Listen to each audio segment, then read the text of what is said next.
My name is Dr. Eva Wieners. I'm an international fundraiser and development worker, and I've worked in this field for basically the last 10 years. I'm from Germany, but from 2012 till last year I lived in Nepal. I have also worked in South America and Europe. Trying to figure out the camera right now, so that's why I'm still looking down a bit. I hope you can all see and hear me clearly. Maybe those of you who are watching live could just say hello in the comments on the section on the right side. That would be great, so that I know if you can hear me and see me clearly. Yeah, today we will talk about the current situation with the coronavirus and fundraising, etc. So I've prepared a little presentation. I'm not going to be covering everything because that's impossible. This is mainly supposed to be a Q&A. So if you have any questions about this, please feel free to drop them in the comments. I will try to answer all of them. But keep in mind, I'm not a medical professional and I'm not able to tell you a lot of details about your project. So if you have very specific questions, I might not be able to answer them.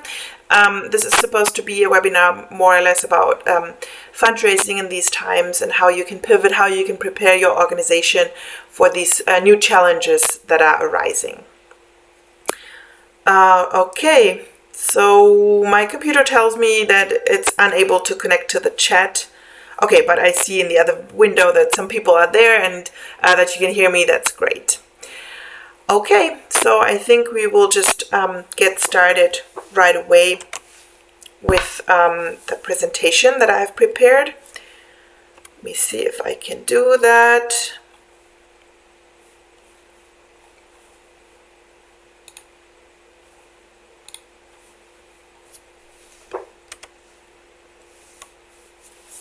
Okay, here we go.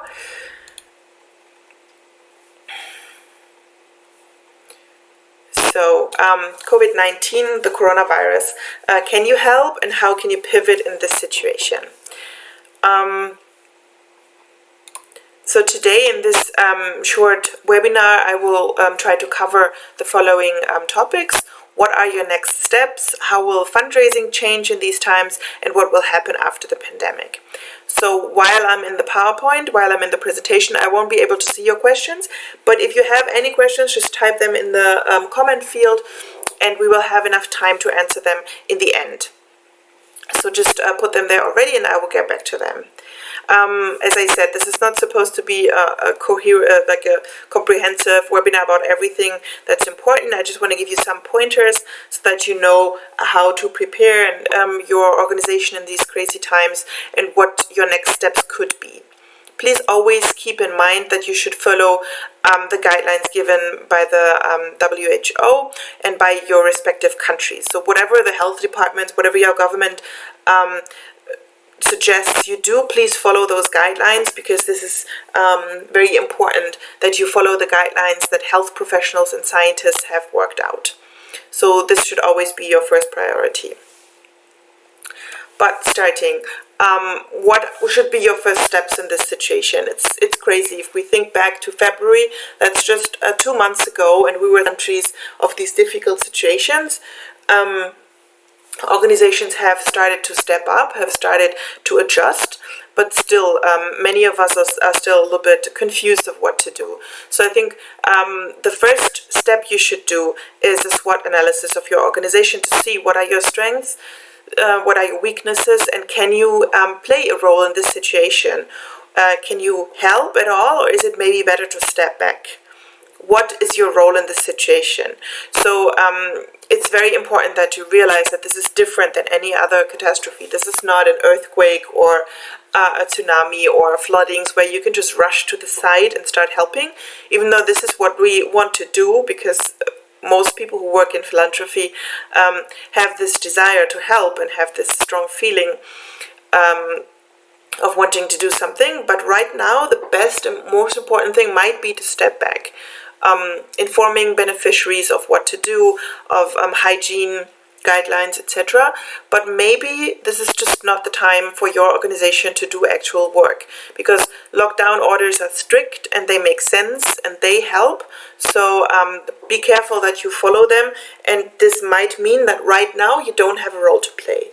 This doesn't mean that your NGO should shut down or you should stop working, but maybe right now in the thick of it, you might be better off just stepping back, waiting this out, doing what you can through information campaigns, contacting beneficiaries, etc., letting them know, sharing resources, all of that, yes, but going out into the field might not be the right moment to do that. Your first priority should be to keep everyone safe, and this includes beneficiaries, this includes your community, but also, of course, your employees. So this is the thing you should keep in mind, and strictly follow the guidelines given by the health organizations and by your government. Keeping staff safe means identifying people that are in the risk group, for example. Maybe you have people that are a little bit older, that have pre-existing conditions, etc. You have to make sure that they stay safe, that they don't endanger themselves or others by going out, by going into contact with other people. Think of these things. How can you enable home office? This is going to be another slide as well. How can you make sure that people stay at home, that people are safe, that people don't feel like they have to go out and expose themselves or expose others? Can you distribute material like masks or hand sanitizer? Do you have those? Can you share them with people who need them? What can you do to tell your beneficiaries as well what to do to stay safe? What's your role? But always with the notion that you have to keep everyone safe as a first. If your work means that you endanger yourself or others, then you probably should step back for the moment and wait a little bit before you start working again. Then make sure that people can work from the home office. This sounds very basic, but it's actually a little bit more complicated sometimes, because in many countries there's no good internet, so that people can't really work from home. There's no infrastructure. Some people also need more guidelines than others. Not everybody can easily work in the home office, because it also requires a certain degree of being able to organize oneself and to be able to motivate oneself, etc. The social components that happen in office life are very important. So not everybody can easily do this. So you should think about how you can keep people at home. If you can move meetings to online, if you can maybe do them through phone, if it's possible to shift the work online, if you can have people working on reports, etc., on documents. But also keep in mind that you should try to keep as many people as possible employed. It might sound like a good solution now if you don't have any work, if you can't have your field officers go into the field, etc., to just let people go. But it's part of the responsibility of employers right now to try to keep people. You will also need your employees in the end again. You will start working again at some point. So try to keep as many people employed as possible. Talk to donors, ask them if you can maybe use funds in a different way just to keep the people there, because if they have a secure paycheck, they will stay at home, they will follow lockdown orders, etc. If they don't, they might have to go out looking for another job. So if that's a possibility, keep people employed, even if they maybe cannot work 100%, maybe if they can't even work 50%. But keeping them on the payroll is important. And try to be creative, to think of tasks. If your work is purely field-based, so if your project officers have nothing to do right now because they can't go out, then maybe you can develop some creative tasks, have them work online, write reports, do taxes, etc., whatever sometimes gets lost in the day-to-day business. You can have them do that, or you can have them develop some new products, some new things that you can implement after this is over. There's many things people can do, and you can just be a little bit creative and try to think of things. You can also start educating people, for example. There's a lot of online courses. We will talk about that a little bit further down. And you can just try to take advantage of this time. At the same time, though, you have to be understanding that this is very stressful for many people, and that they probably won't be as productive as they are in normal times. So just be understanding for that. And also consider that people need leadership in the home office as well, because otherwise they might feel lost, they might lose their drive, etc. So you have to try to keep in touch with colleagues, with employees if you're an employer, and just know how they are, what they need, and if you can support them any further.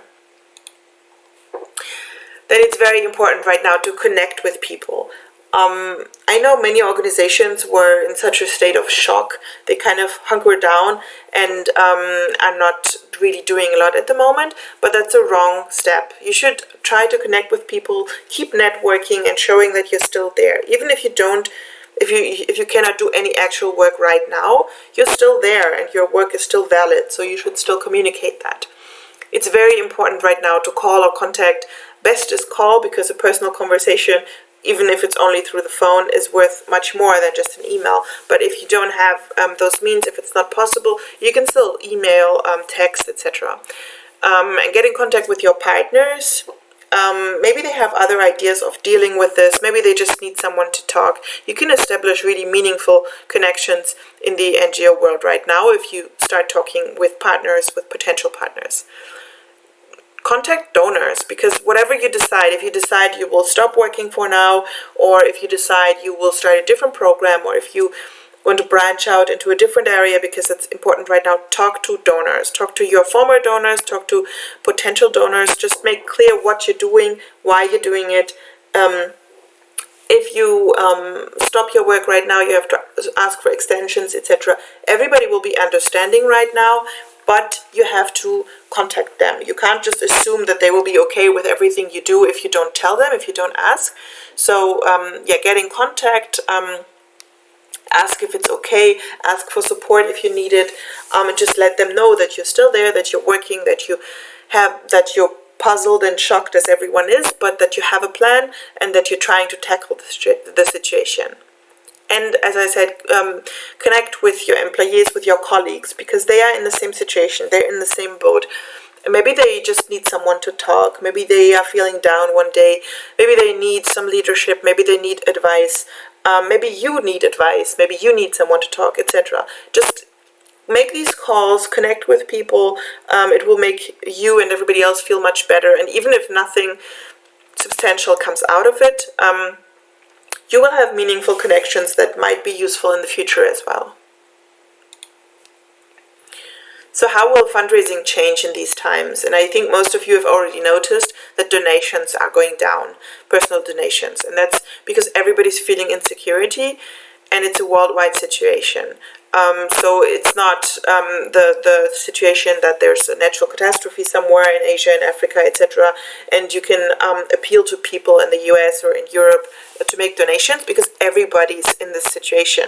Many small businesses in Europe, in America, in the US are going out of business because they had to shut down. Many people lost their job in all countries worldwide. So there's a huge amount of insecurity, and when there's a lot of insecurity, people don't tend to give to charity because they don't know if they might need that money for themselves. So this is going to change, and your normal fundraising strategy, that might be crowdfunding, etc., might not work in the future. So you have to adapt to that. You have to think of other ways to attract funding to be to work as a sustainable organization in the future. And if you decide that you want to keep working right now, that you need money right now, you have to be quick and effective, and you should move very quickly. So if you have projects that can still continue, if you work in the medical sector, or if you do awareness campaigns, if you can easily move your work online, if you feel like your work can still be beneficial right now and can help people in these situations, you have to move quickly and contact former donors. and contact current donors. Just ask them if you can use the funding that you maybe got for a very specific project for something else that is Corona related, or if you can even get more funding. Many agencies have more money right now because governments, etc., pledged a lot of money to this cause because it's a global situation and it's an issue. So you can ask for an extension of funding. They can say no, but that's the worst thing that can happen. Maybe they will say yes and you can extend your work. When you write proposals, just write short proposals, stay to the point. Don't inundate people with pages and pages. And right now you should value speed a little bit above quality. Of course, you still have to submit quality proposals, but you don't have to go into so much detail that you would normally do if you had more time and if the situation was normal. Be quick. Move right now, because organizations are kind of waking up right now, looking around, deciding on their program. So if you want to be seen and if you want your work to be supported, you should move now. Again, under all those careful consideration, if it makes sense, if it's keeping everybody safe, if it's within good parameters, etc. So what will happen after the pandemic? Actually, nobody knows how long this will go on. Some people are talking about years, so we just don't know how we will get out of this situation. But the thing that I think will stick is for NGOs that you have to develop a comprehensive fundraising strategy. If you just relied on one source of income that has been affected in this situation, you realize probably very quickly that this was a mistake, because if this falls away, you're left with nothing. And nobody wants that. So it's very important that you invest some time and resources to develop a comprehensive strategy that is based on different pillars and not only based on one income stream. You have to establish an online infrastructure for your employees. Even before this, everybody was talking about digitalization and that we have to move everything to the online realm, kind of.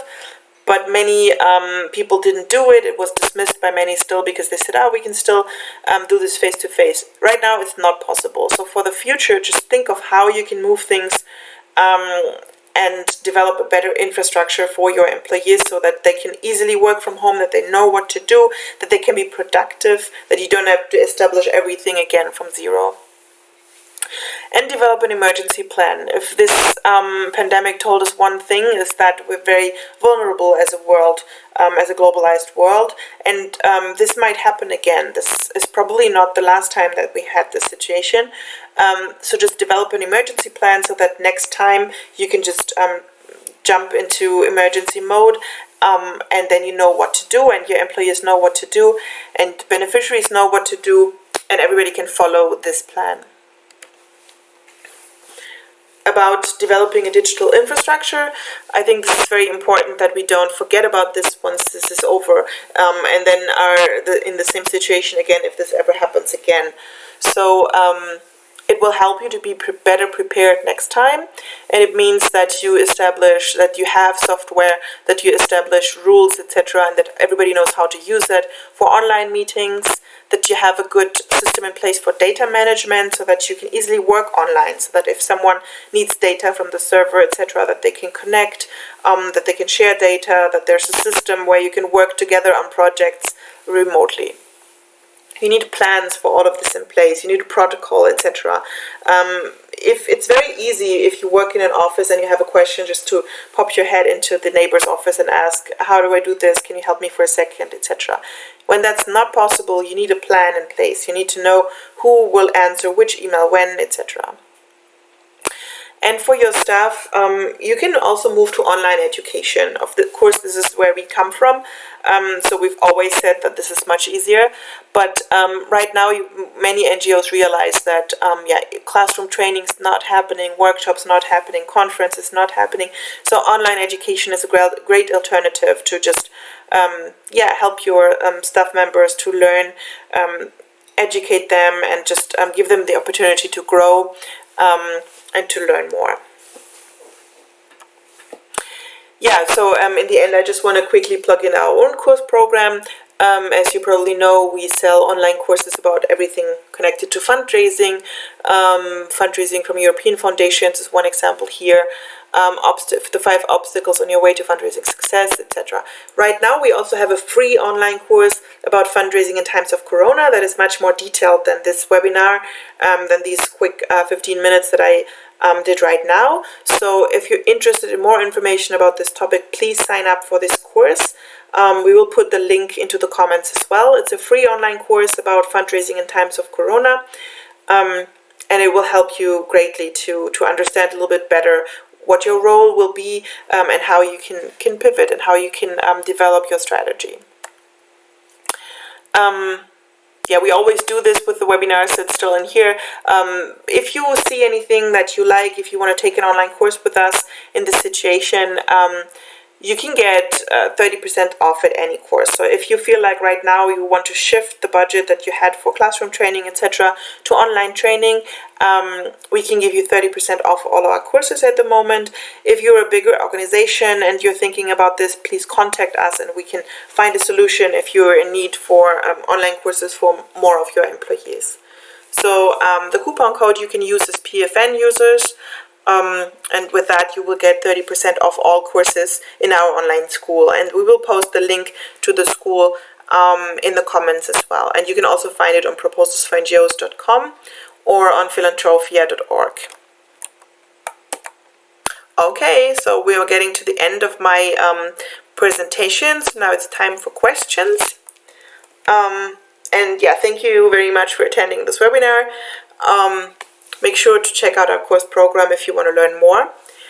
But now we have time for questions. I will switch back from my presentation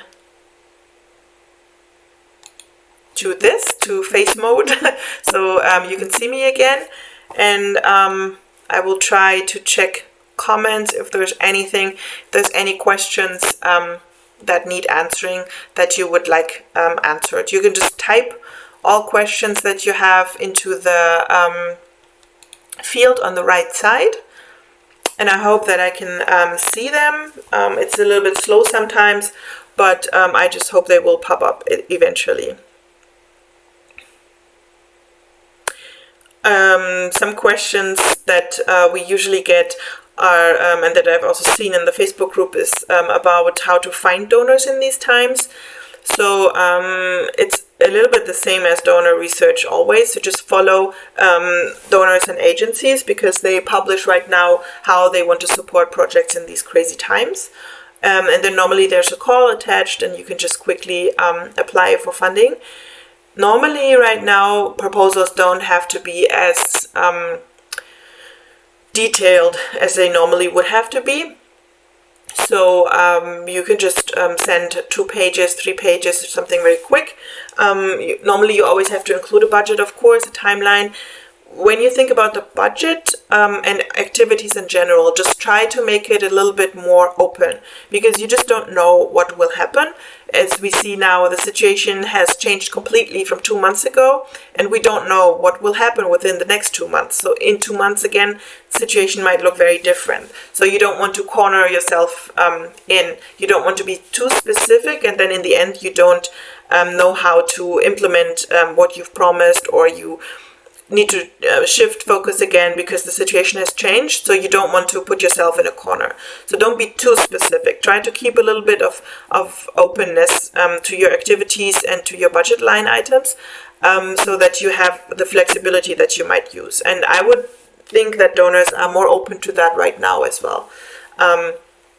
So you can just follow that advice. If you're not sure, just contact the donor, ask them if they need something very specific, or if they would be open to giving a little bit more leeway.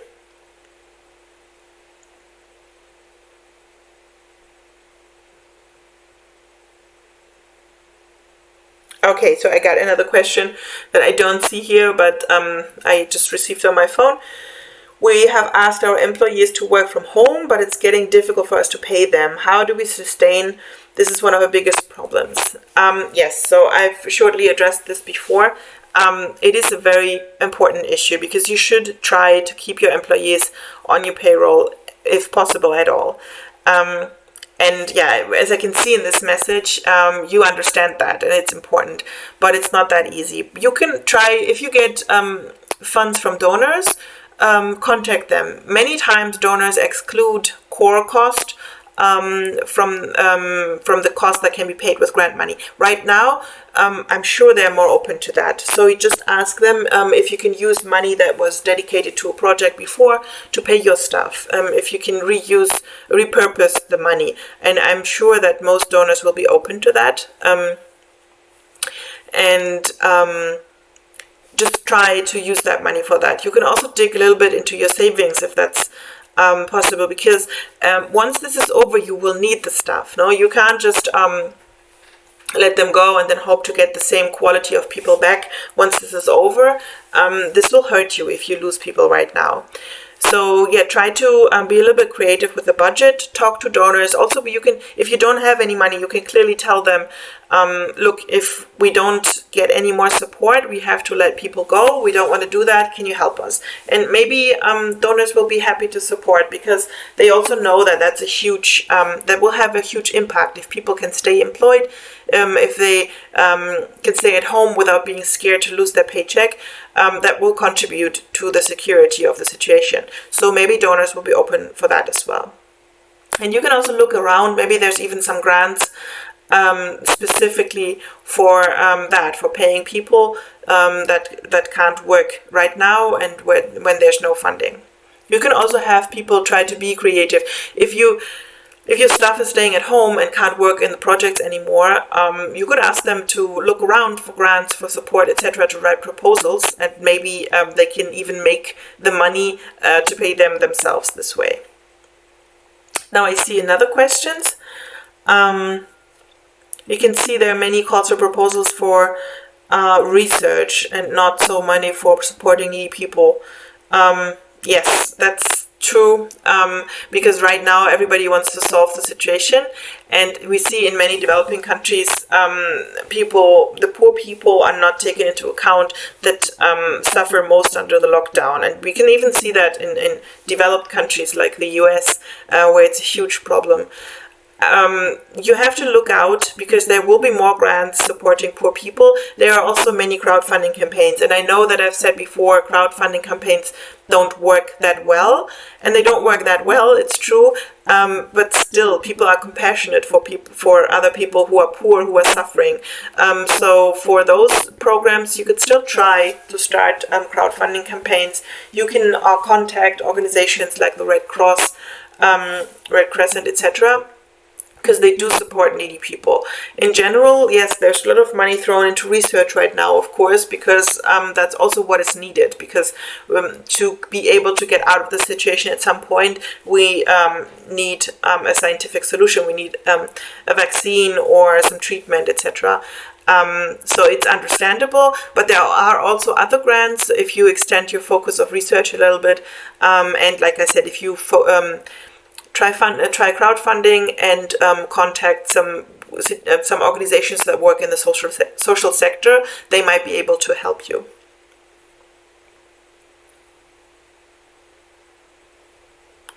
We're working on a donor list for the programs related to COVID-19 and its after effect. Any tips would be great. Just basically follow the rules that you would follow anyways for donor research, I guess. Right now, we have to consider, though, that many organizations support partners that they've already had in the past. So they contact their former grantees or their current grantees and want to work with them. So keep that in mind, that many they have more funding right now, but they're not open for applications from the outside. So it might be good to also look at partnerships, etc. I think many are slow of publishing their information on the website, because I also I've researched the German official development assistance, and they were very slow in publishing things, I would say, or I couldn't find it at least. So maybe contact them directly, or just use your contacts. Ask other NGOs, how do you do this? Where did you get this funding from? How did you go about it? This can also contribute to your list and to your information. So I think that will be helpful. Otherwise, yeah, just try to subscribe to newsletters, follow along. You can put up Google alerts that will tell you whenever something related to Corona fundraising is published. And yeah, if you have a good network, try to use that network and try to get information that way. Okay, so this was a good half hour. I think, let me see if there's one more question.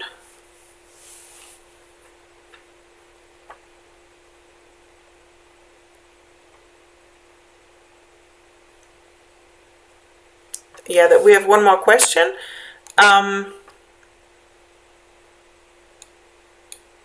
We're using newsletter and social media to continue networking with the donors, but our individual donations are going down. We never have tried grant applications. We're new to this. How can we plan one? Yes, like I said, it's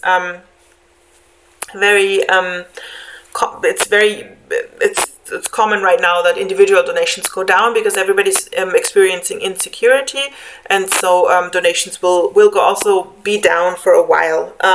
We don't expect this to get better within the next year, so you have to try to figure out a different way. Starting grant applications is a good thing. If you've never done that, start small. You could start researching things like small grant applications with your embassies. Many embassies have programs for the respective countries that they're based in, and that are for small grants, and that's always a good way to start. So just try to find a small program. Right now, probably if you have a good project, if you're doing good work, your proposal doesn't have to be super perfect, but the content needs to be there. So yeah, just go for it. Don't be shy. Try if you can get the information, and start with a small grant. If you've never applied for a grant before, don't start with 100,000 US dollars or something like that. Try with something small, and then you can get more experience and move forward. And if you've never applied for a grant, it's always a good thing to look for partners as well. Maybe you can find an NGO that's working in the same field that can support you, and that you can write a joint proposal with. Okay, I think those are all the questions for today. Thank you very much for attending. Yeah, remember to follow us on YouTube, follow us on Facebook, subscribe to our channel here on YouTube. We have this free online course about fundraising in times of Corona that has a lot of great information, so sign up to that one as well. We will post the link to that in the comments as well. Yeah, thank you again. I hope you learned a little bit in this course. If you have any questions, please get in touch, and please stay healthy.